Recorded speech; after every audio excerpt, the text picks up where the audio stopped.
This video is about the Small Sparks Plus grant scheme, which Connected Voice are running. I'm now going to provide you with a little bit more information about the scheme and how to apply.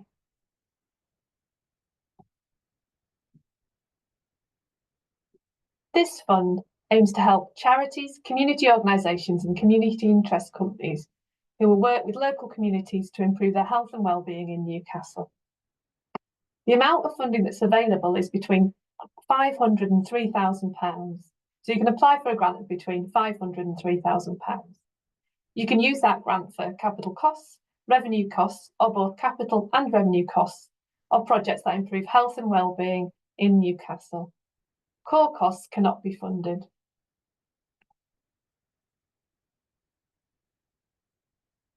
So who can apply?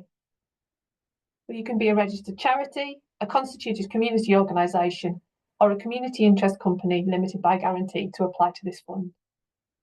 Your organisation should already be undertaking work at a local level in Newcastle to improve health and wellbeing, and your project also needs to meet all three of the following criteria.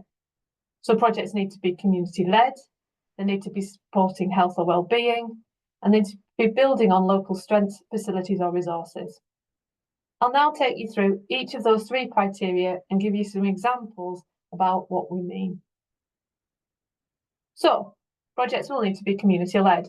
So your project, an example of that could be your projects come from a local residents group or from consultation you've undertaken. Local people might be involved in the design of the project, or they might also be working on volunteering in the project, or involved in a local steering group delivering the project or directing it. So projects need to be community-led. They also need to support health or wellbeing. So examples of this are things like you might be helping local people to improve their health through diet or exercise, tackling isolation and loneliness, or supporting people to improve their mental health. You could be supporting older people to stay in their own homes or helping them to get out more. You also need to be building on local strengths, facilities or resources. So projects will build on the assets, skills and connections that local communities already have and will make these stronger. You might base your project in a local community centre, take referrals from other local organisations or work with another local group. You might want to recruit more volunteers or provide more training and support to your existing volunteers. You may want to bring back to use an underused community facility or a space like a local allotment or develop a new one. As I said, your projects will need to be community-led, support health or wellbeing, and build on local strengths, facilities and resources to be able to apply to this fund. You've got to meet all the criteria below to be eligible to apply. You've got to be either a registered charity, constituted community organisation, or a community interest company limited by guarantee. You've got to undertake activities that are charitable and legal, but your organisation does not have to be a registered charity. And you've got to have reserves of no more than 12 months expenditure, which we'll look at by looking at your organisation's most recent set of accounts, which you'll send in. You must currently be undertaking work at a local level in Newcastle to improve health or wellbeing.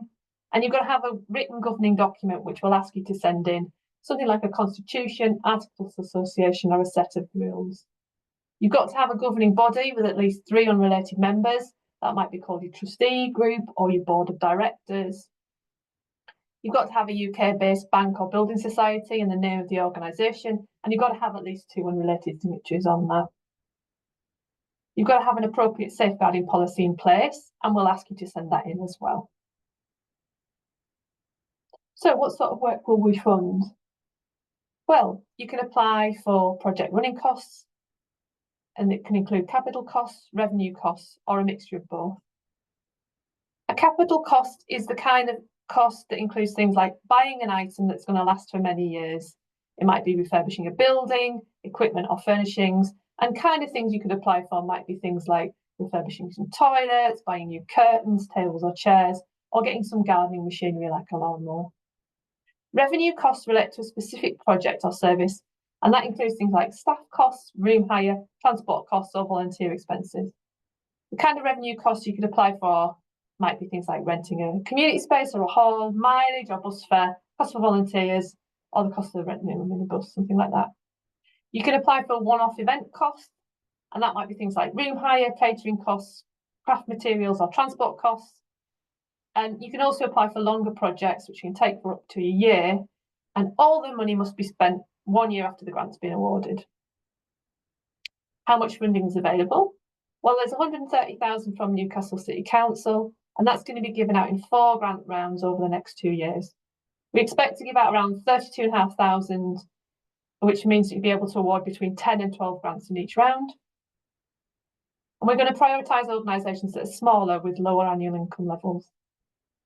Applications will be reviewed and assessed by Connected Voice, and a grants panel, which is going to be made up of the City Council representatives, voluntary and community organisation representatives, and they're going to decide on applications that will be recommended for funding.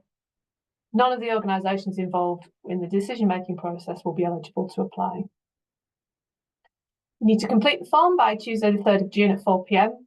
I'm afraid we won't be able to accept late applications, so please do get it in good time to make sure you can apply.